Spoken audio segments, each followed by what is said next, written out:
మనం సక్సెస్ అయ్యి మంచోడు అనిపించుకోవడానికి చాలా టైం పడుతుందండి, కానీ చెడ్డోడు అనిపించుకోవడానికి ఒక చిన్న తప్పు చాలు, ఎక్కువ టైం పట్టదు.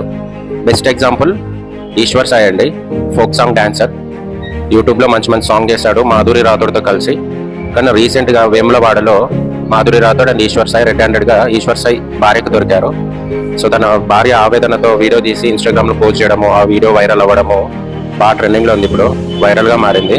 కానీ ఎవరికి ఇలాంటి పరిస్థితి రాకూడదండి. ఈశ్వర్ సాయికి ఆల్రెడీ పెళ్ళి అయింది, ఒక చిన్న కొడుకున్నాడు.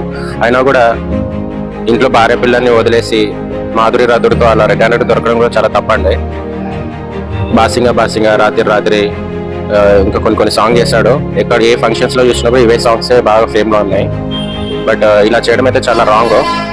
మనం ఎంత ఎత్తుకు ఎదిగినా కూడా అనిగమానిగా ఉండాల్సిందే, తప్పదు. అది ఎంత డబ్బు సంపాదించినా కూడా మనకంటే ఒక మాన మర్యాద ఉంటే సక్సెస్ అనేది లాస్ట్ వరకు ఉంటుంది. సో ఈ వీడియో మీద అయితే కమెంట్ చేయండి. సో ఆ భార్య కూడా నా హస్బెండ్ మంచోడే, మాధురి రాథోడే నా హస్బెండ్ని గుప్పెట్లో పెట్టుకుంది, మంచివాడా అని చెప్పేసి వెనకేసుకొని వస్తుంది. బట్ మరి ఇప్పుడు అమ్మాయి పరిస్థితి ఏంటో నాకు అర్థం కావట్లేదు. ఈ వీడియో మీద అయితే కమెంట్ చేయండి. Thank you.